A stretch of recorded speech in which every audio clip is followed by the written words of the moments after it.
Okay, you know what? Let's start. I think we are enough and the rest will pick it up as we go. So everyone, welcome to our next online session, Beyond Color, Revolution of Finishing.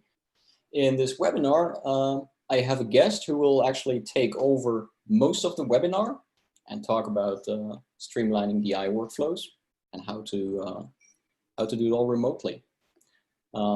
I'm Mats Aderholt. I work for Assimilate. Most of you people know me by now, either through Lift Gum Again or various Facebook groups or support at assimilating.com. Yeah, and with me here today is Leandro Marini from Imperial Creative. And I think Leandro is old enough to introduce himself. Go ahead. Some of you may know me from the community, some may not. I'm a visual effects supervisor and colorist, and recently started getting into producing my own content. So a real sort of, multi-hyphenate post-production dude and film dude. Very well, then I will stop my screen share and we'll dive right into it, don't we? Okay. Go. All right, you're free to share. Okay, so here we are. I'm a little bit new to the Zoom thing. Everybody be patient with me.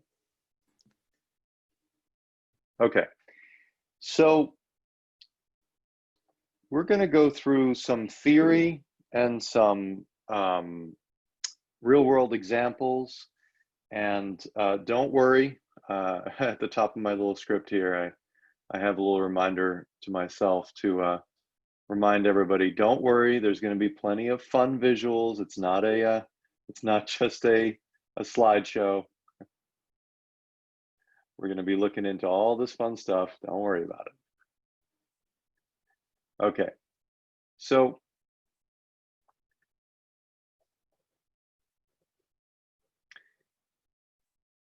another interesting thing here, guys. Everything that you're going to see in this webinar is in Scratch. So anytime I'm doing any sort of annotation, this kind of drawing and all this stuff and all these slides and creating any elements, it's all inside of Scratch. And this brings up a fun little thing. I know some of you know about this. I am in love with this new annotation feature. I'm driving this with just a little Wacom pen, and it's pressure sensitive and super fun and super useful. So every time you see annotation stuff in this webinar, it's in Scratch. I've been the VFX supervisor and colorist on over 250 movies and TV shows. And I've been sort of, as you guys know, trying to push these two things kind of together, VFX and color grade. Most of the time in the industry, they're still sort of separated. For years, you've been hearing me say like, well, they should be interactive and, you can do some VFX in the color suite and blah, blah, blah, blah, blah. But recently, I've been really kind of taking a leap forward with that idea, and I want to show it to you guys. So I guess it starts with, why are some things real time that are creative processes and some things not? So it's probably all technology based. In the post-production world, when we're working on a narrative piece, we're in editorial, and the creatives are sitting with an Avid or Final Cut or Resolve or whatever you're using, Lightworks, and all decisions are real time. In the mix, when they're trying to make final decisions about fine-tuning the audio, which is not that different from editorial or color grading, everything is real time. And now color grade, has everything has become real time. So why aren't we approaching VFX that way? VFX, is becoming, this is an example of fun I like to have with my clients, as we're going remote, with the annotation. I'll just write whatever I'm feeling on the screen. By the way, the projects that I'm doing lately and the project that I'm going to show you as an example was done entirely remotely. 6 executives all over the country. The director was in Connecticut, all done in Scratch, all entirely remote. And okay, so movies and TV shows are becoming, like every movie has hundreds of VFX now, from small cleanup things to entire sort of virtual sets and all that. Every other post process is entirely collaborative and real time, but VFX is not. And ironically, it's becoming so important to movies and TV shows. Why are we stuck in a world of send a version, get notes, send notes back to VFX house? I want you to imagine what editing would be like if it wasn't real time, if we approached editing the way we approach visual effects, which means imagine there's a director, post supervisor, and editor, and the director does not have contact with the editor.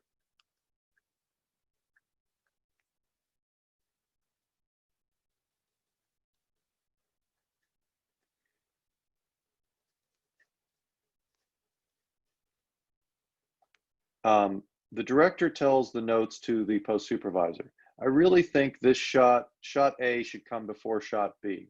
Post supervisor has to, a day later or over email, describe to the editor what the director said, and editor has to try to get it right, and then bake QuickTime and send to director a baked thing that is not interactive.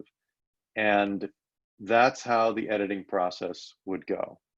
This is how, for the most part, we do visual effects in the industry. Not everybody. There's a lot of interesting things happening with Unreal and video game engines and post-viz and pre-viz, and everybody is trying to get around this. But for the most part, on most productions, middle range productions and indie productions, this is still the way we do visual effects. Of course, this is very slow, prone to error. And what can happen very often is, let's call this VFX guy, is by the time this game of telephone reaches the VFX house and it goes back up the chain for review, and this becomes this, you're out of time and out of money. And very often, I'm the one sitting in the suite in the VFX review sessions with the studio and with the directors, showing them visual effects that they're not happy with, not because the people aren't talented, because we ran out of time and money and the process was so archaic, right? So this has really led me to wonder, okay, this is the sort of traditional finishing process. So what this is like, as you know, offline gets locked, everything goes to online edit, plates get pulled to VFX creation, versions of the VFX start getting finished and sent to VFX review. And here's where the creatives are, and obviously the effects artists. Notes, so this session is happening away from these people most of the time. Notes come back, as you know, and these guys have to interpret what some other party is trying to describe about what these guys said. Okay, I think I understand. Another version. Notes. Back, notes go back. Another version.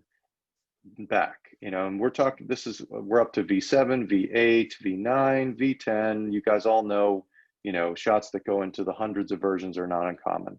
So eventually we start running out of time and finals have to start going this way, crossing these lines.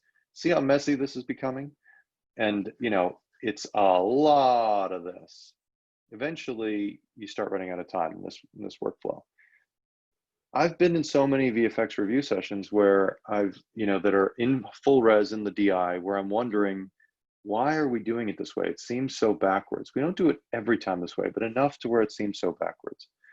So I was always thinking that, okay, everything else we do in post-production is in real time. Why isn't some part of the VFX process real time? Why isn't there, and it doesn't have to be perfect, sort of 80% VFX. Why isn't there some sort of, I don't even know what to call it, but you know, VFX real-time stage where with some sort of tools, the creatives and the technicians, director, producer, editor, are watching things come together and they're making concept decisions. They're seeing matte paintings come together, they're seeing comps come together, they're seeing models being created and all that. But you can do this in a post-viz kind of rough way. The importance here is speed. It's not, and the ability, speed and interactivity. How do you like my writing? It's not getting these perfect. That would take far too long. But if you can get these guys on the same page with you and give them the opportunity to see versions, to try things like they would in editorial, and you know, sort of do their exploration in a fast way that's not too expensive, and get them to make decisions. I know that's tough, but how, you know, this is a better way to make decisions than show them something that's finished and there's not enough time to change it. Before you go into a traditional VFX and DI process. During editorial, I don't exactly know when this stage should be. I think it might need to be an ongoing thing throughout editorial and the VFX process. If you can get this done before you go into the expensive, time-consuming VFX and expensive, time-consuming DI, I've had a lot of great experiences with that. And so this is what that looks like. And I'm not saying every production has to do this. It's just what has worked for me. So I have started using Scratch to do VFX, real-time VFX concepting. And then I farm out, you know, once decisions are made, then I farm out to the VFX artists. And we sort of have an interactive loop here going, where artists send rough versions, we go back into VFX concepting, we move things around, we try this, we try that, we try this way, and then we finally make decisions. And so this tends to be fewer back and forths here. And the back and forths to this stage are just cheaper and simpler than sending notes back and forth. And then once we're final, I feel like we're getting to finals faster, much faster this way. Back to online, back to color. It's a little bit more straightforward and efficient. So I'm going to show you an example today of, so next up, I'm just going to show you an example of using this sort of process. Couple of things to note. I'm not on a super fast machine, and this example that I'm going to show you was not done on, it was done on the same machine, and I'm just on an old 2013 trash can Mac Pro, your favorite. So it's not going to be screaming crazy fast, but I wanted to show you that it doesn't need to be screaming crazy fast, and you can get, this is a 4K project with 25 nodes, and you know, as complex as I would want to attempt, you know, in real-time compositing, and I didn't have to build a custom system. And another thing is that this was an experimental, okay, you know what I'm going to say, experimental project. And this is, you know, I took this project on to test these workflows. And it was all remote. And to be honest, the people driving this project were not little indie filmmakers. These were big, like what I like to call bigwigs. I wanted to try this on a real project that was being supervised by people that are very, very, very studio producers and filmmakers who are very familiar with the traditional VFX workflow. Because if I could get them on board and think that this was a great experience, you know, they're the harshest critics out there. They've worked with every major VFX house. They've produced big VFX projects that you're probably watching on TV right now, or movies that you've seen, you know, so the expectation level was high. Okay. I'm just going to show you little snippets of sort of orient you with the project a little bit. It's a concept short film for an upcoming movie, and it's about, this isn't the full movie, I'm just going to jump around a little bit. It's about a kid who starts to have visions in his dreams that he's talking to, is it Jesus? Is it the devil? We're not quite sure.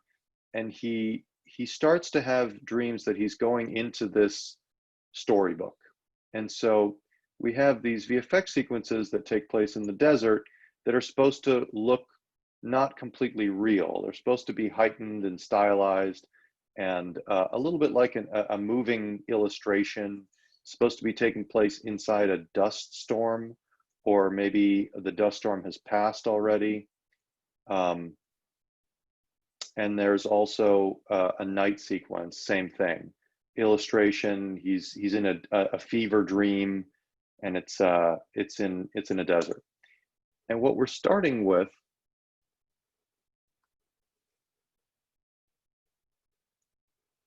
is just that. That's it. Nothing else. So, okay.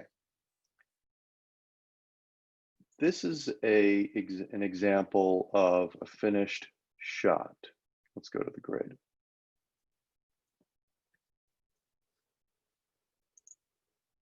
Okay, finished shot. How did we get here? What was the process that we used? We did, and by the way, these sequences are long. They're 30, 40 shots long. There wasn't really a clearly defined vision for exactly what this would be. The brief was just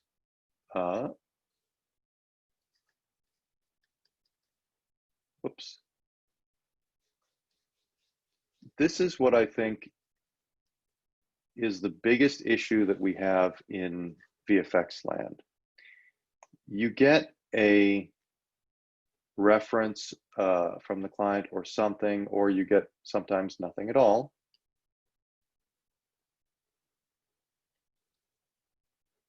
And you're starting with this, and you want them to describe exactly what it's supposed to be. Now, as VFX artists, sometimes we think, well, you know, you guys are creatives. You should be able to dream up every little nuanced detail and just give us marching orders. But you have to remember that filmmaking is an art. It's collaborative. It's experimental. And it's a little bit unfair to expect them to have a perfect vision. I would love it if every director showed up with a perfect vision and they could sketch it out and they had concept art and paintings drawn, and sometimes they do. But very often they know they need it to be a desert, but they don't have the finer details in their mind figured out as to, okay, it should be a dusty desert. It should be a Namibian type desert. It should be orange sand. The sun should be in this exact position, blah, blah, blah, blah, blah. So one of the reasons why I'm such a fan of doing real-time VFX collaboration with clients is we can help them, like we do in editorial, like we do in color, we can help them figure these things out in a low consequence environment. And trust me, it's better for everybody. The end result of this and many other projects that I've done is happier clients, on time, on budget visual effects. especially narrative style visual effects that have to be done, like a large volume of them that have to have narrative consistency, this is a much better way to go. Okay, so let me remind myself where I'm at. Okay, so this is basically made up of about 25 layers in Scratch, some stock footage, some matte paintings we did. The background has some dust layers, and I'm using GenArt's light wrap for the light wrap, just sort of going through showing you the various pieces of what's making this up. There's also a grade. There's grain being applied, there's diffusion, there's a grade happening in conjunction with the composite, vignetting. So we're kind of in this stuff combining color and comp at the same time. And let me show you the node graph of this, which I didn't quite understand the node graph for a while. I didn't understand why we would need two ways to look at a comp, you know, layers and nodes. And now I'm absolutely in love with the node graph. Like now, this has now become my favorite compositing system. I don't want to work any other way. The node graph this is not a node graph in the way that you think of when you're using Nuke or Resolve. This is more a hierarchy diagram, but it allows you to quickly pop around and navigate to the things that you need and go make changes.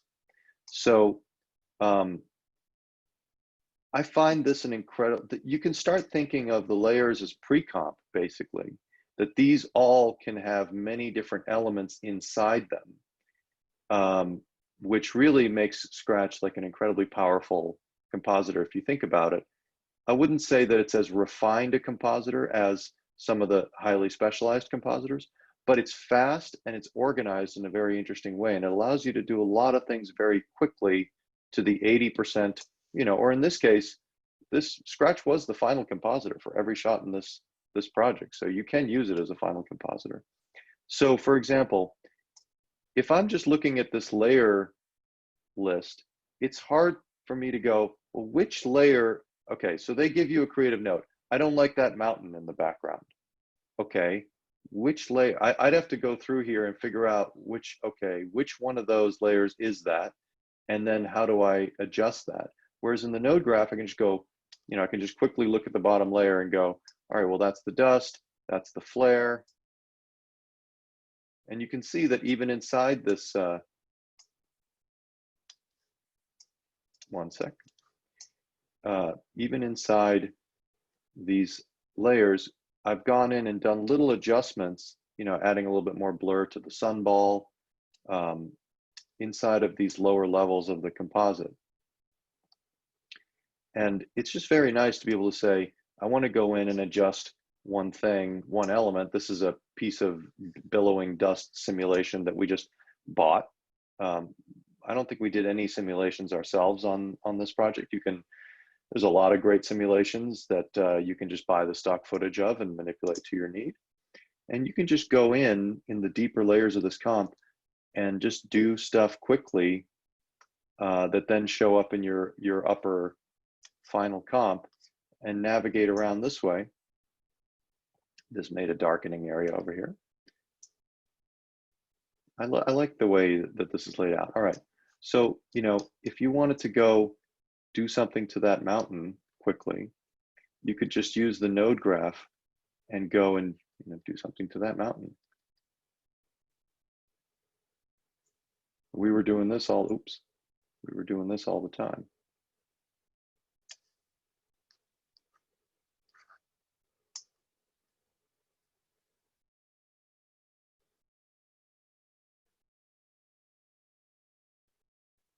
Mountain be gone.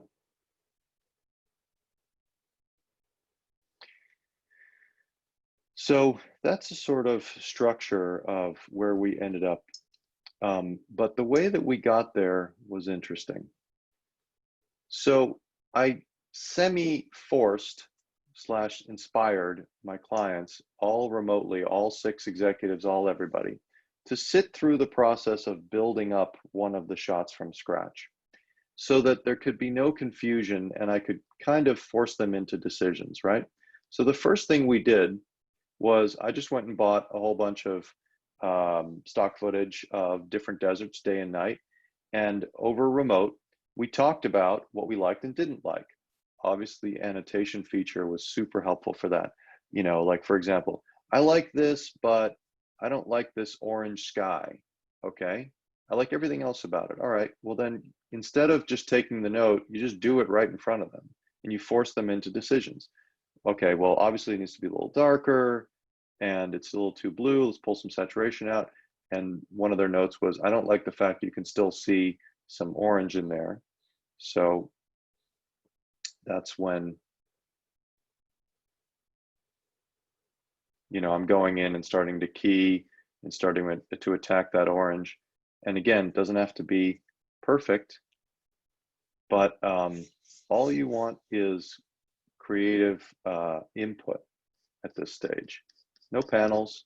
I didn't use panels on this project. You can drive Scratch without a panel, as you guys know. And they would say, yeah, that's more in the zone. So, you know, we went from here to here quickly, but I forced, and they, like another note would be like, okay, we like this desert, but the floor of the desert is too visible. Too much light on the floor of the desert. Fine. Everybody hang out for 10 seconds. And I like to give estimates. Okay, guys, it's going to take me about 30 seconds, 10 seconds. Instead of just sitting there silently, you know, and they have no idea what's happening.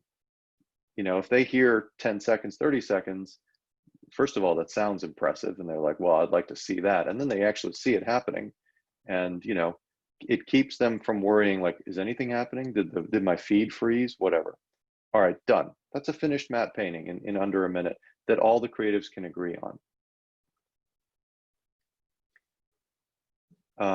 Just going a little further here, you know, we looked at different ideas. We almost landed on this one. This is the original. And they said, yeah, this is close, but, you know, obviously there wouldn't be modern roads. So just with them, you know, in real time, we just started using the paint tool to just start, you know, doing a very rough sort of painting out the roads very roughly, just so they could get an idea of what this would look like. And ultimately they nixed this. You know, they said, okay, now we can see that, but you know what? This doesn't feel storybook. This feels too photoreal. You know, so we went on, this isn't right. This was interesting. You know, we started going down the road. This felt a little like Tatooine, or, you know, this started getting a little more in the zone. This is the original, and we just started going down the road of like, well, adding another mound and deleting other things and seeing if we could get there. But ultimately, this started feeling too sci-fi. This is, you know, this is an example of all they love this one rock, you know, and they love this background over here. And we ended up with this, obviously. This is the piece of stock footage that we all landed on as like, in general, this has the right feel, right? So with that information, I then kicked them off the session and I went my own way for a while. You know, I took a day on my own and I started making the matte paintings. All in Scratch, of taking the ideas that we had all worked on together and just building up the elements that I needed, stretching things out. You know, this is an 8K texture at this point, sky color, sky grad, all that stuff, day and night. Oh, here's another interesting thing, alternate angles. So adding depth of field, alternate angles, looking in the other direction, a little bit more sunsetty, and then the night one, comp night. This is an interesting thing right here. I was in love with the idea of giving it a bit of a Spielbergian, you know, magical night feel with a moon and stars. And we all came back for a real-time session and we looked at these matte paintings and they made some notes, and we did all the notes in real time with them watching. And, you know, I started doing the comps with them and started doing effects reviews with this moon and stars. And it looks great on a matte painting, but once we started, let me see if I still have that.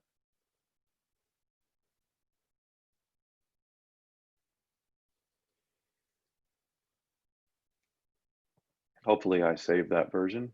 Otherwise, you guys are creative, so you can use your imagination.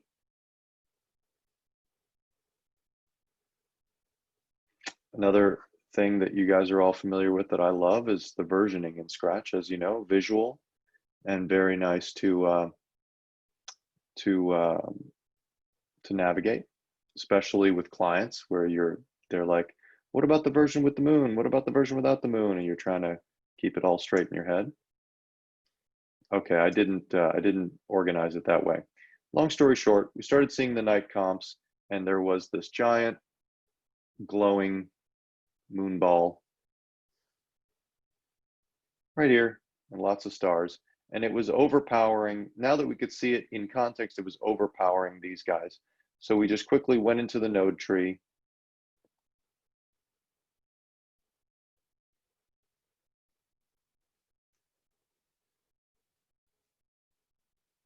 And we could look at it in context.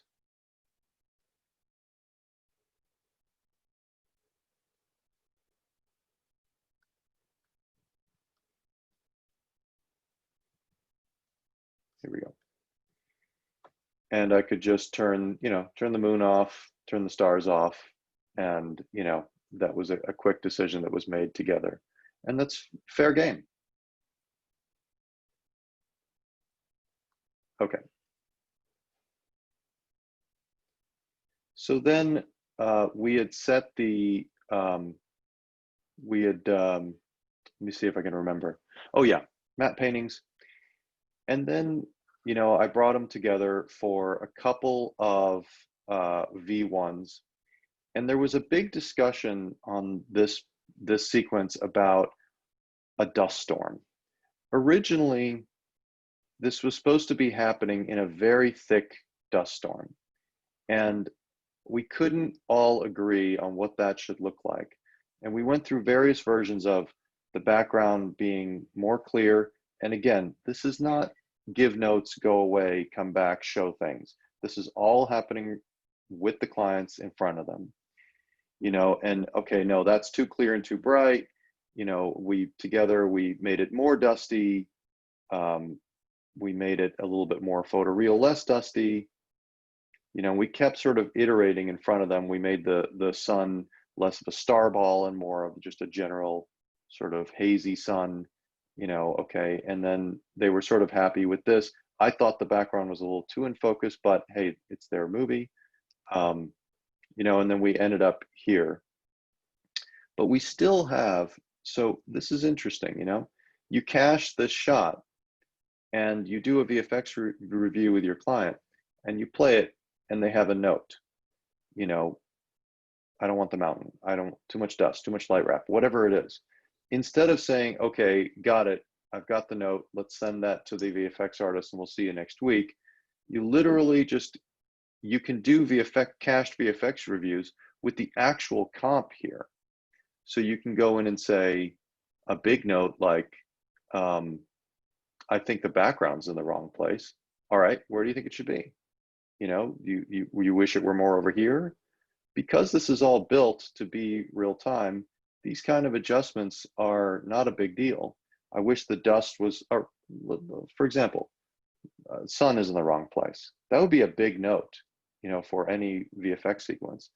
All right, what do you think? Should it be down here? A lot of times creatives will give notes and then revert to saved and say, oh, you know what? Now seeing that, I see why it was there. This is way too distracting. Let's put it back to where it was. Now, instead of having a compositor go off and do that for 10 shots and render and book time in the real-time review session and gather everybody together just to show them an experiment, they can experiment this way with almost no consequences. Why is the sun not in frame? I need to see it in frame. Let's see it in frame. Oh, whoa, that's way too much. Okay, never mind. Let's push it back out of frame. Now I get why you put it there. I like to give them as much as possible the ability to experiment and tweak, so that by the time that I sort of bring the hammer down creatively and say, time to make decisions and final this, at least it's fair to them. At least they've had a chance to try things like they would in editorial. Let's see here. Okay, so that's how we did these sequences. And one other thing I want to show you is the connection to other compositing platforms and how I've set my Scratch pipeline up and what I'm really excited about. So obviously I didn't sit here and by myself, you know, for a week straight. By the way, we only had a week to do all these effects. It was something like 80 shots in a week. Make these keys and comps exactly perfect with the fine detail on the hair. What I did was I set up a Scratch to After Effects pipeline, what I affectionately like to call Scratcher Effects. And I hired a couple of After Effects Monster assistants. And once the creative was set, I just gave them very specific instructions and the plate. They didn't even need to see what the background was. I mean, I did send it for reference anyway, but I just sent them the plate and said, pull me a perfect key and send me back just the alpha. And this is what they sent back. And these were done in After Effects, although you could do them in Scratch if you wanted to. My philosophy is, why force everything into one app when you should be taking advantage of the strengths of different apps? So think of it this way.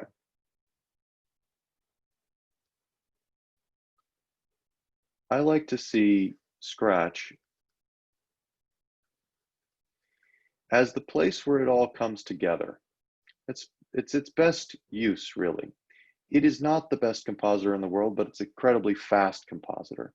So why wouldn't, and you know, lately Scratch has done a great job of scripting to other systems, and I'm going to show you that. Why not use, you know, the compositor, 3D modeler, and editing system of your choice to go in and do refined little work and take advantage of specialized features in that system and then bring it together in Scratch. And a perfect example of that is this. I don't want to oversell this, but just look at how fast this is. So I've got a right-click node here where I can go to After Effects or Mocha. Some people like to use Nuke, Flame, whatever. You can even tie Resolve to Scratch, obviously. And the Scratch to After Effects and back, when you've got it set up, is incredibly fast and pretty damn robust. So what this means is that After Effects becomes a page in Scratch. You see how fast we got into After Effects? This now makes After Effects feel like it's a page in Scratch. And your renders, you know, you can render layers or entire shots or just one element of a layer, and you can decide where it shows up. It can be in your tray, it can be in your staging area, it can be a version. But what this does is this now extends Scratch's power to include all of that other app. So think about what having After Effects as a page in Scratch means to you. I am a huge fan of RotoBrush. I feel like people don't use RotoBrush enough. And I use RotoBrush as an add-on to Scratch for all kinds of things, not just comp, grading too. Like let's say we wanted to do a really nice refined matte on this guy. And this is pretty nightmarish scenario here with the hair against leaves. I love the Refine Edge tool in After Effects. It's the best sort of hair and soft edge matting thing I've ever seen. Look at that matte. You can't get that, and obviously this is going to be in motion, you know. You can't get that kind of fine detail hair with any keyer and mask combo. This is a, you know, some sort of dark magic deal with the devil that Adobe has done to get this kind of stuff. But imagine doing that at that speed and using that as a grading matte or a comp matte. That's how we did that short film. Other things to, I mean, look at that mat in a second. It's incredible. Other things to remember about using After Effects as the more deep dive comp buddy to Scratch is you've got Mocha in After Effects. You know, After Effects has face tracking, has mask tracking based on facial features. Face tracking.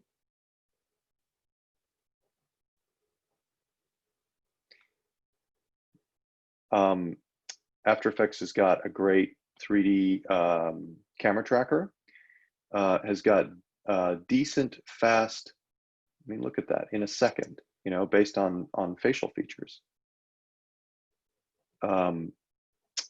This is one that I like to use a lot. This really freaks clients out in a real-time session. So let me just bring this out of log real quick. I'm going to do it the sloppy way. The true colorists in here are going to be screaming. You guys know I'm a colorist too.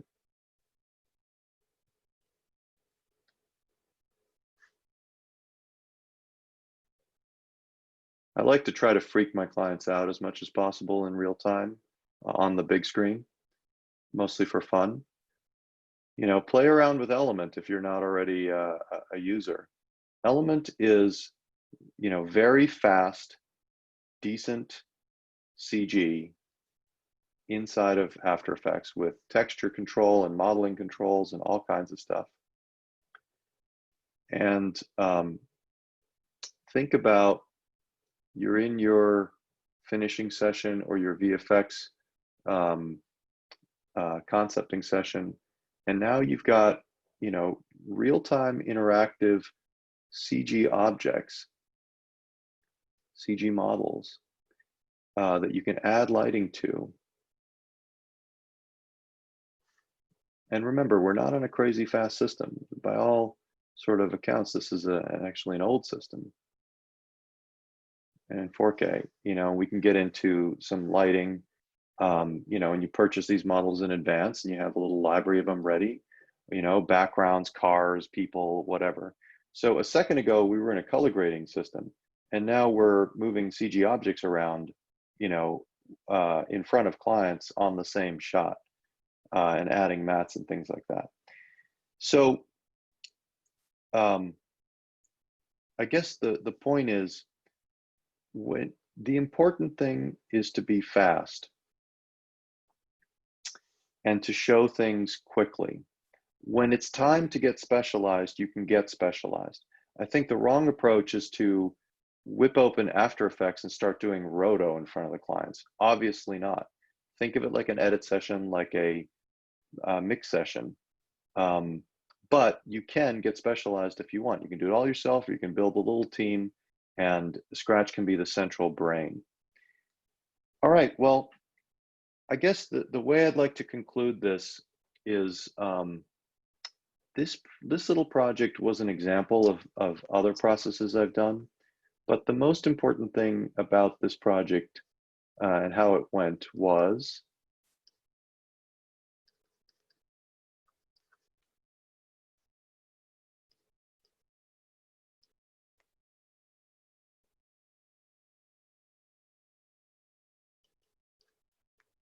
okay. How often do you have all three of those things on a VFX project? Just think about that. This is one way to try to achieve it. All right, Muzzy, that's my spiel. Very well. Thanks, Leo. This was really cool. Yes, are there any questions so far?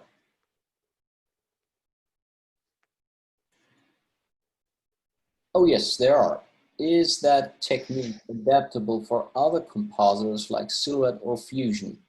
Good question. Generally, what was the first compositor that they mentioned? Silhouette. Oh, sure. The Roto sort of specialized app. Right. Yes, generally that's possible, although we haven't created those bridges ourselves yet. What Scratch has is an XML scripting layer where you can create a Scratch XML and put that into a watch folder. Scratch reads that out and acts upon it. And for After Effects, we have included scripts that create these XMLs from scratch and pipe the shot and everything else into After Effects, and also pull the rendered result from After Effects right back into Scratch. So we wrote those bridges ourselves for After Effects and Nuke. For Silhouette or Fusion or what have you more. Yeah, right now you would need to write those scripts yourself. But or an alternative that I have used is to embrace a frame-based workflow based on rendering from scratch to JPEG 2000 or DPX frames, pulling those into your favorite comp and setting up a render loop back to scratch based on new frames.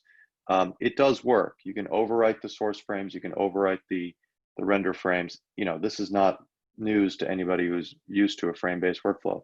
But just remember, you can do a frame-based workflow in and out of any app that takes frames, and it's almost the same thing. Okay, 2 more questions. Leo, how are you sharing your screen with the clients? Are they seeing the Scratch and After Effects GUIs, or are you streaming just the SDI output equivalent?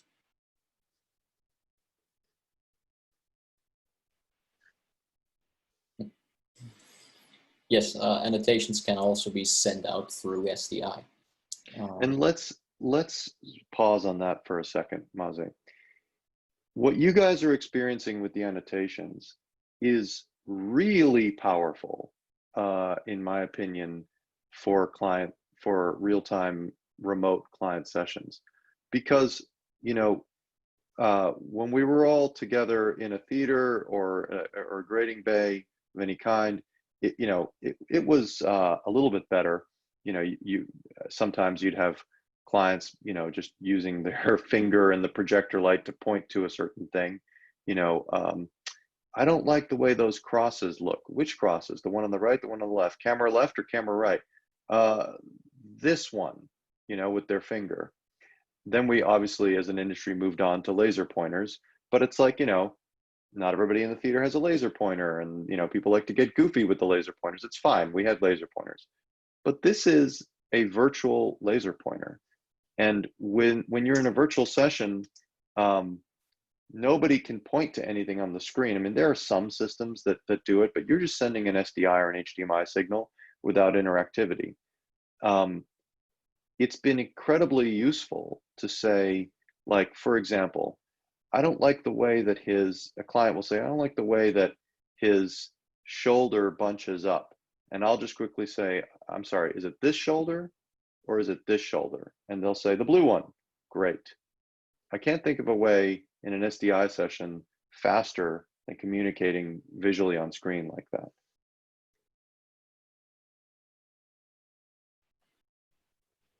That's it. Okay, then there's Julian asking, could you please just clarify how you would bring back a tracked window from After Effects back into a usable Scratch layer? Okay.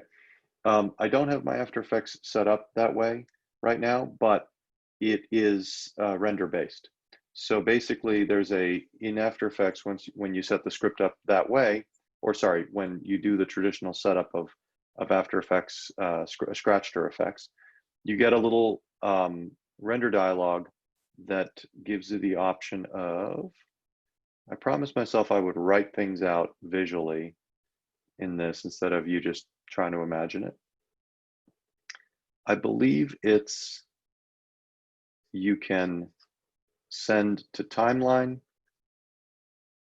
send to tray, and I've set my render up to be ProRes 444 with alpha. And what I get back in Scratch is a layer that is either the live action plus alpha, and now I can use that to continue compositing or working. I even sometimes do it as a way to do grading. You basically get live action picture with alpha baked. Now this is interactive in a sense because you can click your After Effects button again with the layer highlighted, and it'll bring up that project file, and you can continue to make changes to that layer and re-render. And the render is usually pretty quick. And it's also happening in the background. So you could be rendering in After Effects while continue and just flip back over to Scratch and continue working on something else. So basically, it's not like a lot of data comes back from Scratch to After Effects to Scratch. And in fact, I wouldn't want it. I wouldn't want After Effects to create a Scratch mask. They're different tools. They're designed in different ways. I like that it's baked to a render. That is still, you can go in and make a V2, V3, V4.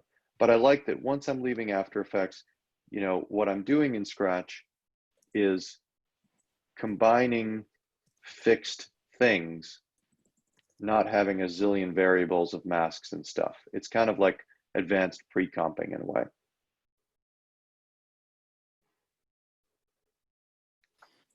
Okay. I think we're through. Oh, wait. Gergely asks, so basically using an additional software, I need to render and import to Scratch again to use it in Scratch, right? Yes, that is right. Well, let's clarify. For After Effects and Nuke, the process is automated. You click one button and the rest is done for you. Maybe one more thing, I'm not sure if we can show that here, but you can do corner pin tracking in Mocha and get the tracking data itself back into Scratch, so you wouldn't have to. That's right. That's right. I use Mocha with Scratch for very specific things, but you know, X and Y tracking data from Mocha, I use that all the time. All of the tracking in that short was done in Mocha and sent directly to Scratch. And let's actually show one of those tracks. Like, for example, one of my favorite features here is drag the animate button onto any parameter and you get the graph. And this graph is, you know, incredibly interactive and useful. And some very interesting new features, before I destroy this, have been added to this graph. I don't know if you guys have noticed these filters, incredibly useful. Like, let's say, you know, the background is a little grainy and I'm getting a little bit of shakiness in the track. I can come here, go to smooth, and start dialing this up. And you see what's happening to that track layer? It's just smoothing out and smoothing out. You can also go in the opposite direction, create more wobble. Really powerful sort of information. But this track data came from Mocha. Right. I think we do actually have a tutorial. It's quite old on how to get it over from Mocha. I can pick that up. It's yeah, really good. It's pretty straightforward. But it's still pretty accurate. Yeah. Mm-hmm. Rocker's asking if that's the Mocha standalone. And Leo says, I have not attempted to try to get info from Scratch or After Effects Mocha. I just went for the standalone. I don't know if the After Effects Mocha will work.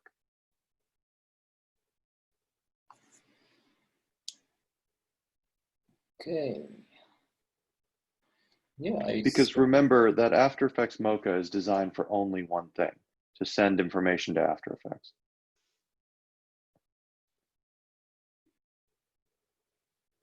Yeah, Mocha Pro OFX. Yeah, that is still on the list, although not on ours, as you know. Oh yeah, next question. To come back from Nuke, do I need to run any kind of script in Nuke? I think the script to fetch the shot back, the rendered shot from Nuke, fetch that back into Scratch's timeline or tray, that gets installed along with the script to pipe it into Nuke in the first place? At least I'm an After Effects user, and at least in After Effects, once you've set up the back and forth, you know, the back to Scratch is part of that setup. Right, maybe Leo, if you could quickly exit this project to show us the startup screen of Scratch. And there Right. on the far right, there's a setup button. And this will install the free Matchbox shaders and always the latest collection. You can also take the tool through the UI if you have to. And it will set up the After Effects and Nuke bridges. And this includes both scripts back and forth. Exactly. And if you're watching this and you're attempting real-time client comping, you don't need to take the tour. You're past the tour. Yes. Okay. I think that was all there is to ask. Guys, if you have any... Actually, there's one more interesting question right there. Does the client need to have Scratch? That's an interesting one to clarify. Oh, yes, indeed. That just popped in. How unfair. So, no, that's very important to note. On this project, so the client just gets a link in email. You can set up your remote workflow however you want. I use a system where some of the clients are on a 65-inch OLED 10-bit calibrated monitor that I gave them, or they just happen to have on an Apple TV. Some of them were on iPads. Some of them are on MacBook Pros. Some of them are on their desktops. And, you know, they don't need anything other than what they already have. In fact, you don't want to get into, in my opinion, driving another comp system. Imagine the complexity of that. You want to make everything filter down into an SDI or HDMI feed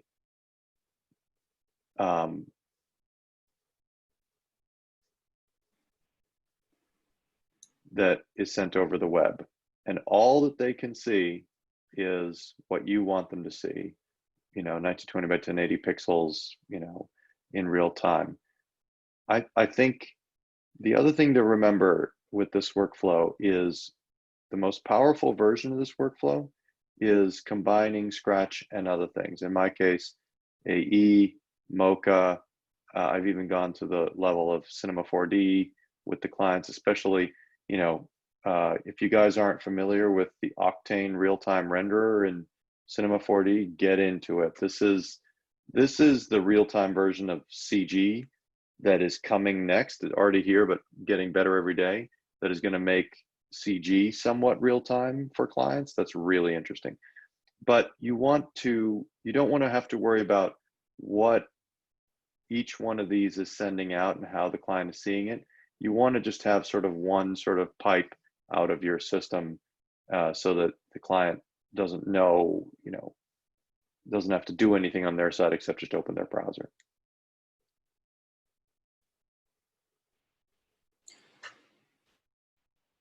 What streaming software are you using? So I use SohoNet Clearview. I know that there are lots of options out there, Evercast and others. You know, I do this on a sort of industrial scale with a lot of clients all over the world, and this just happens to be the one that I chose. Scratch has its own internal streaming, which you should explore. It's obviously much more cost effective, and to be honest, does the same thing. Yeah, I mean, we did a webinar. It was actually our first webinar after COVID-19 hit. How to do live streaming with Scratch, and our friends at Moving Forward Pictures showed their setup and how they configure the live stream out of Scratch, including a burn-in with metadata and everything. Pretty amazing, and you can watch it on our Vimeo and YouTube channels. And I do use that. The only reason why I included another option is because I bounce around from Resolve, Scratch, After Effects, Cinema 4D Nuke all the time, and I wanted the ability to send from any app. But if you're a Scratch-based workflow, you know, I think it's worth saving the money and just doing the Scratch screen. Right. Jeff's also asking whether they lose the feed when you go to After Effects. They do not. Do you know if the clients have ever experienced any kind of lag that is worth mentioning them before any session? Yes. Lag. I think it's absolutely worth bringing up. The lag is usually on the user, on the client side. You know, we invest a lot of time and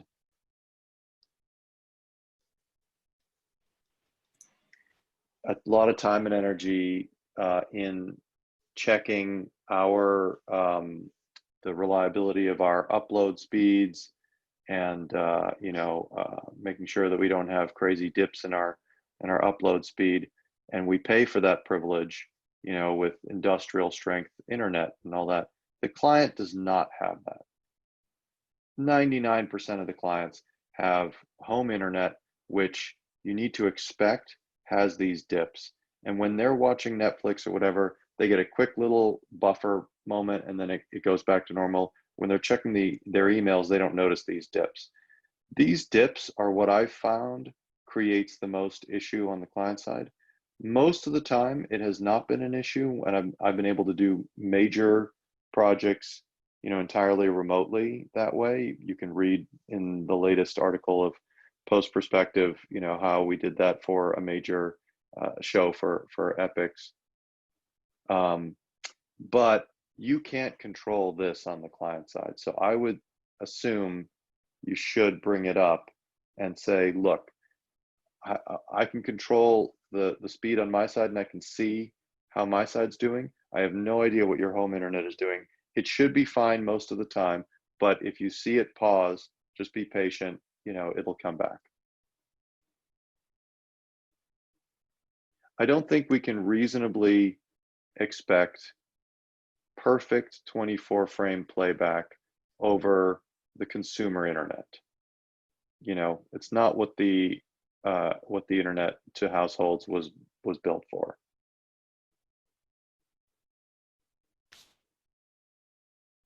Leo, what kind of grain did you use? Special grain. No, I'm kidding. I try to only use everyone's favorite grain package.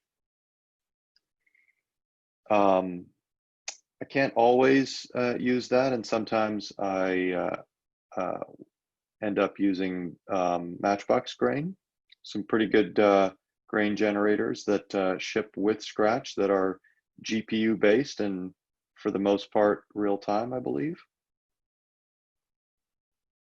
Here we go. Croc regrain is great. I love it. Yes. But yeah, but the reason why I try not to use software generated grain is because I'm putting an extra load on the CPU and the GPU by doing that.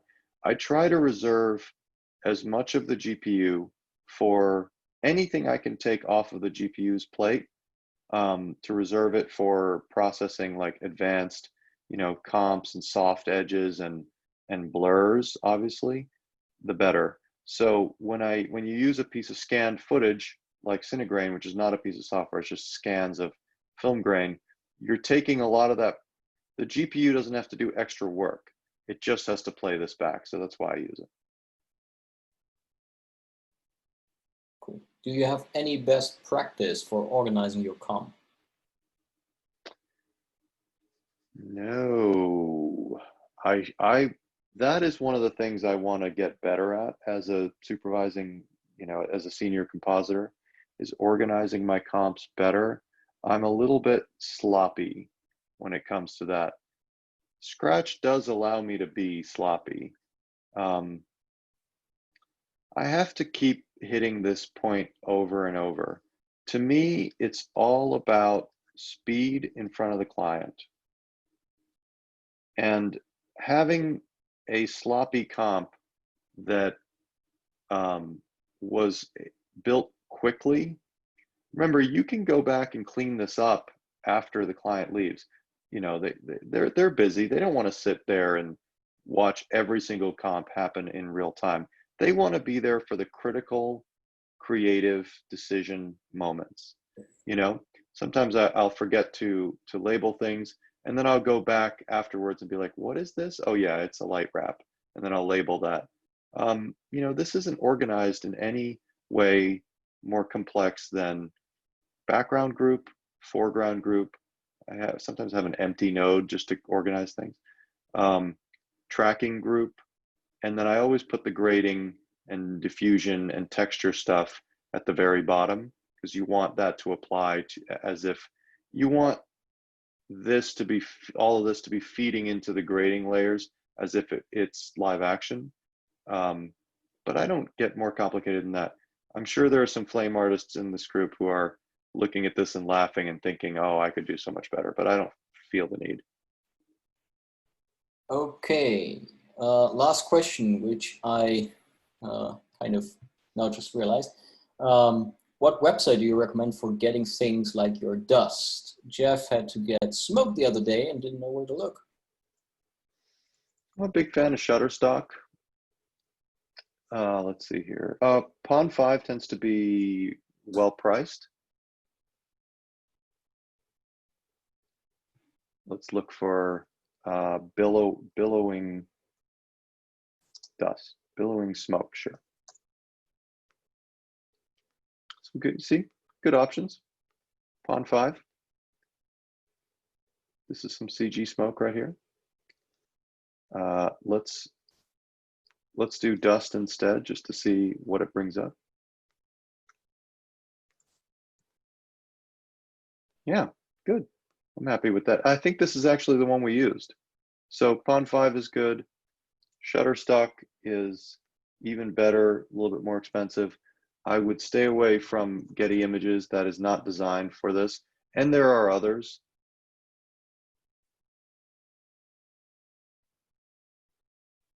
Footage. I always get confused between editorial and footage.